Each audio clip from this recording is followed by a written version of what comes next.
ناظرین گرامی قدر، میں اگلے سوال کی جانب بڑھوں گا اور ہمارے ساتھ تشریف فرمائے مفتی احسن نوید نیازی صاحب دامت برکاتہم العالیہ حضرت والا شیخ الحدیث بھی ہیں۔ حضرت خالد بن ولید رضی اللہ تعالیٰ عنہ کے وصال کے حوالے سے میں آپ سے کچھ پوچھنا چاہوں گا کہ آپ کا وصال کب ہوا اور کہاں ہوا، اور آپ کے ذریعے سے اسلام کے دامن میں کون سی اہم فتوحات آئیں، اور آخر میں ایک پیغام بھی جو آپ دینا چاہیں ہمارے ناظرین کو کہ حضرت خالد بن ولید کی شخصیت سے ایک عظیم سپہ سالار جن کی بے شمار خدمات ہیں اسلام کے لیے، آپ ان کے حوالے سے کیا کہیں؟ سیدنا خالد بن ولید رضی اللہ تعالیٰ عنہ کا وصال مبارک ہوا ہے تقریباً 58 برس کی عمر میں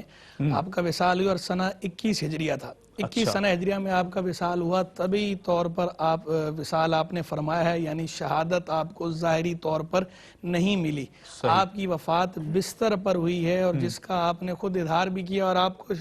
بہت زیادہ شوق تھا شہادت کا، اور کیوں نہ ہو سرکار علیہ السلام کی تربیت یافتہ جتنے مومن تھے وہ سارے ہی جو ہے وہ شوق شہادت رکھنے والے تھے۔ وہ اقبال نے کہا شہادت ہے مطلوب و مقصود مومن، نہ مال غنیمت نہ کشور کشائی۔ تو سارے کے سارے صحابی جو ہے وہ شوق شہادت رکھنے والے تھے، اور بالخصوص سیدنا خالد بن ولید رضی اللہ تعالیٰ عنہ ایسے کہ جو رزم کے آدمی ہیں، جو جن کی ساری جو ہے وہ شناخت ہی لوگوں کے مابین اس وقت سے لے کر آج تک جو رزم کے مرد مجاہد نظر آتے ہیں۔ آپ کی تو بہت ہی زیادہ جو ہے وہ یہ خواہش تھی کہ آپ کو شہادت ملے، لیکن شہادت جو ہے وہ اللہ کی دین ہے۔ اللہ تبارک و تعالیٰ جس کے لیے مقرر کرتا ہے اس کو ملتی ہے، اور جس کے لیے مقرر نہیں کرتا نہیں ملتی۔ تو جب آپ کو شہادت نہیں ملی اور وقت وصال آپ نے اس کا باقاعدہ اظہار بھی فرمایا اور باقاعدہ بتایا، ایک بندے کو آپ نے کہا جو موجود جو آیا،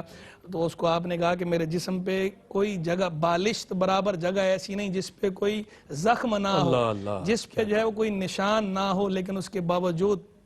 میرا انتقال جو ہے وہ بستر پر ہو رہا ہے۔ تو آگے آپ نے ایک بڑا تاریخی جملہ ارشاد فرمایا، آپ نے فرمایا فَلَا نَامَتْ آیُنُ الْجُبَنَا،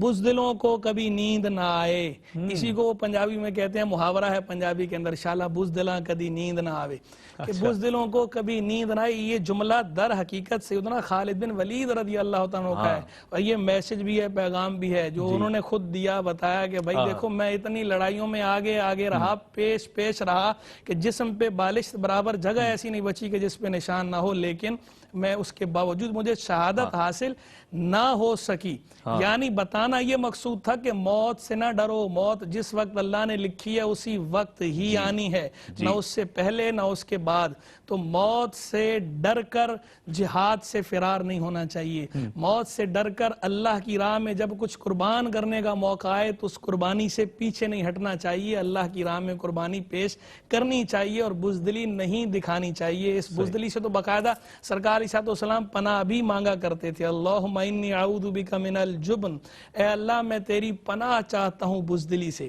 یعنی بزدلی جو ہے یہ معیوب ہے، شرعاً بھی معیوب ہے، جس طرح جو ہے عرف عام میں بزدلی کو معیوب سمجھا جاتا ہے، شریعت مطہرہ کے اندر بھی بزدلی کو معیوب سمجھا جاتا ہے، اور باقاعدہ سرکار علیہ السلام نے اس سے بچنے کی، اللہ کی پناہ مانگنے کی سرکار علیہ السلام نے خود دعا فرمائی ہے تعلیم امت کے لیے، ہمارے لیے تعلیم ہے اس کے اندر کہ بزدلی سے بچنا ہے۔ تو جہاں جہاں اسلام ہم سے مطالبہ کرتا ہے دلیری کا، جرت کا،